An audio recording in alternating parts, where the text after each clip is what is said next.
네, 방금 소개받았습니다. 달수 시니어클럽이라는 곳에서 근무하고 있습니다. 김태입니다. 시니어클럽에 대해서 잘 모르실 것 같은데 아시는 분도 아시겠지만 어르신들을 위한 일을 하고 있습니다. 오늘 이렇게 입장 차이가 큰 자리에 앉게 돼가지고 굉장히 긴장도 되고 낯설기도 하고 그렇습니다. 두 분 발제를 들으면서 참 뜻은 다 너무나 좋구나 이런 마음이 들었고요.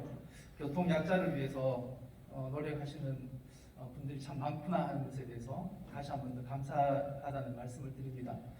교통 약자 편의성 증진을 위해서는 요즘 워낙 다양하게 요구들이 많고 특별히 정치적 이슈까지로 된 그런 문제들도 최근에 있어서 아마 장애인의 어떤 이동권이라든지 그런 사회 참여의 어떤 활동의 폭을 넓혀준다는 측면에서 볼 때 나들이 폴이 정말 중요한 역할을 한다라는 그런 관점에서 저는 보려고 생각을 합니다.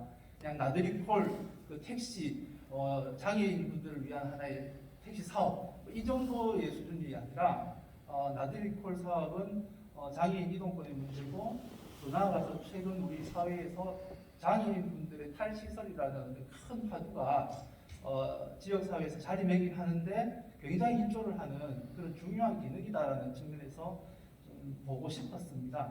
그래서 사실 저 주위에 나들이콜을 이용하시는 분들이 꽤 있습니다. 대단히 감사하다 또는 편리하다, 좋다 이런 말씀들을 많이 하시거든요. 그래서 그런 측면에서 봤을 때 시설 공간이나 또 우리 대구시나 또 운전하는 여러분들에게 정말 감사하다는 인사를 좀 드리고 싶습니다. 교통약자가 그 법에 보면 이동 편의 증진법에 보면 어쨌든 안전하고 편리하게 이동할 수 있도록 이렇게 되어 있거든요. 그 다음에 사회 참여와 복지 증진의 목적이 있다고 되어 있습니다. 그래서 어쨌든 이 나들이콜은 전 나들이콜을 하니까요 사실 다른 지역의 이름보다 훨씬 더 정감이 있습니다.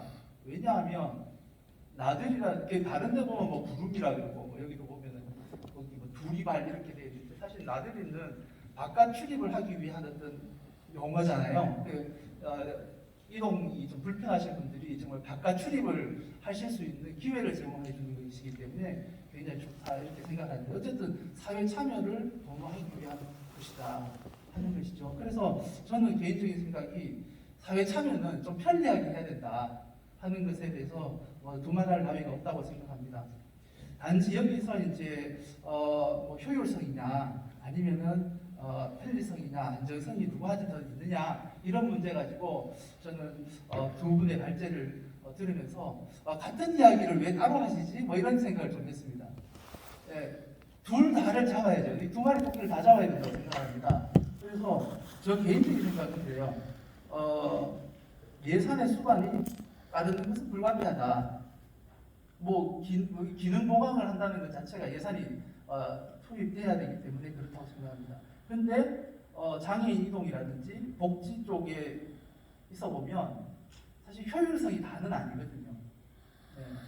그래서 예산이 수반되긴 하는 어려움이 있지만은 그렇다고 해서 그것을 효율성으로 따지다 보면 복지적인 측면은 우선시 될 수가 없다 하는 그런 측면에서 이번 그 특장차의 자동문 설치는 좀 긍정적으로 봐주시면 어떨까 하는 그런 바람을 가져봅니다. 비장애인은 계단만 있어도 충분히 오르락 내리락 할 수 있는데 에스컬레이터나 엘리베이터가 있다는 것은 상당히 장애인 분들에게는 큰 도움이 되지 않습니까? 그렇지만은 한 10층, 20층을 비장애인도 걸어서 올라가는 굉장히 부담스러운 장애 요인이라고 볼 수 있습니다. 그래서 그런 맥락에서 봤을 때 이렇게 기능이 한 단계 한 단계 높여져 간다는 것은 대단히 수준 높은 서비스가 되리라고 생각을 합니다. 특별히 이동법이 불편하신 분들에게는 참으로 중요한 기능이다. 거기에 그런데 왜 자동문이어야 되냐 하는 문제가 있는데 그렇게 따지면은 우리 현관에 자동문이 있냐 없냐 하는 거하고 똑같다고 생각을 합니다. 누군가가 열어주면 편리하게 들어가겠지만 내가 휠체어를 타고 밀고 열어 들어가려면 굉장히 어렵잖아요. 그렇기 때문에 자동문을 복지시설이나 이런 데도 의무적으로 설치하고 있습니다. 그것은 휠체어를 타신 분들이 내가 스스로 밀지 않아도 열어주니까 그렇다고 해서 도움이 있는 건 아니지 않습니까? 이제 그런 부분에 있었을 때 봤을 때 이렇게 특장차에 자동문이 설치된다는, 그리고 한 12대가 설치되어 있다는 것도 저는 처음 알아가지고 정말 잘했다 이런 생각이 좀 들었었는데, 가능하면 이런 부분들이 좀 더 확대되면 좋겠다. 그래서 단순히 자동문을 설치하는 이게 기능 보강의 문제가 아니라 비장애인의 입장에서 봤을 때는 효율적이지 않을 것 같아도, 또 장애인분들의 입장에서 보면 굉장히 사회적인 어떤 그런 차별이라든지 아니면 좀 불편함을 좀 공동체의식을 가지고 해소해 나가는 그런 맥락에서 이해할 수 있지 않을까 생각을 해봅니다. 그래서 제가 몇 가지, 그런데 사실 좀 문제가 있어요. 아까 우리 송병수님께서도 말씀하셨지만 주위에 또 이용하시는 분들 중에 가끔 자동문인지 모르고 수동으로 막 억지로 열려고 하다가 보면 사실 차에 어떤 무리가 가고 그런 부담이 좀 있는 것을 저도 알고, 또 제가 이용할 때도 저도 무심결에 그렇게 열려고 하는, 습관적으로 열려고 하는 그런 부분들도 있어서, 이런 자동문 이용과 관련해서 이용과 관리를 위해서 반드시 안전한 매뉴얼을 좀 만들어 주시면 좋겠다. 양측에서 누가 돼야 될지 잘 모르겠습니다만은, 그 다음에 안전교육은 반드시 필요하겠더라. 이게 자동문을 열어주고 닫아주는 문제가 아니고, 이제 뭐 운전원의 안전도 물론 중요하고 또 이용하시는 분들의 안전도 중요하기 때문에 이 각각의 안전을 좀 담보할 수 있는 그런 교육 프로그램이 반드시 있어줘야 되겠다. 그거 없이 그냥 기능만 보완해 놓으면은 아까 말씀하셨던 그런 단점들, 우려들이 반드시 일어나리라고 생각을 합니다. 근데 뭐 160대 정도가 움직이는데 한 번의 어떤 그런 오작동이라든지 어떤 그런 불편함이 없으리라고 생각하지 않습니다. 한두 건 가지고 다를 이야기할 수는 없을 것 같다는 생각이 들어서, 어쨌든 운전자나 이용자 모두가 익숙치 않다면 그런 자동문으로 인해서 입을 수 있는 상해나 아니면 자전 고장 같은 것들을 좀 예측해서 그런 것들을 좀 이렇게 덜 나도록 할 수 있는 좀 그런 교육 프로그램이 좀 마련되지 않으면 좀 힘들지 않을까? 뭐 이런 생각을 좀 해봤고요. 두 번째는 따라서 그렇게, 근데 주로 이용하시는 분들도 지금 이렇게 들어보니까, 죄송합니다. 제가 이렇게 나들이 걸 이용하시는 분들에 대한 정확한 데이터를 많이 몰라서 그렇는데요. 주로 주 이용하시는 분들이 계실 거라고 생각을 합니다. 그분들에게 이게 자동문 설치와 관련돼 가지고 좀 안내가 조금 더 구체적으로 좀 친절하게 꼼꼼하게 이루어졌으면 좋겠다. 그래서 그런 매뉴얼들이 좀 만들어졌으면 좋겠다 하는 그런 생각을 해보았습니다. 그 다음에 이게 뭐 예산하고는 모르겠습니다만, 아까 이제 발제하실 때 보니까 노후된 차량은 뭐 앞으로 그건 좀 제외하고, 어쨌든 이렇게 뭐 스타렉스 뭐 카니발 이런 좀 제외하고 이렇게 말씀하셨는데, 저는 이게 좀 성공적으로 되려고 그러면 뭐 시범적으로 12대 했으니까 그 다음에 10대, 그 다음에 또 뭐 한 3년 뒤에도 몇 대, 이게 아니고 자동문 설치 이런 것들이 좀 성공하려 그러면 좀 최대한 단시일 내에 계획을 잘 세워서 동일한 시점에 최대한 많은 것들이 다 바뀌어버려야지, 이용하시는 분들이 얘는 자동문이고 얘는 수동문이고 이런 부분에 대한 헷갈림이 없을 것 같아요. 그래서 좀 그런 부분들도 계획이 좀 동일한 시점에 싹 바뀔 수 있는 방법은 없을까, 이런 것들 그냥 좀 생각해 보고 왔습니다. 그 다음에 스마트한 부분에 알림이 같은 그런 어떤 센서 같은 기능도 있을 수 있으려나? 요즘 AI 시대인데 그런 어떤 기술이 뭐 없게 하겠습니까? 그래서 그런 부분들까지도 좀 고민을 좀 해 보셨으면 좋겠다 하는 거고요.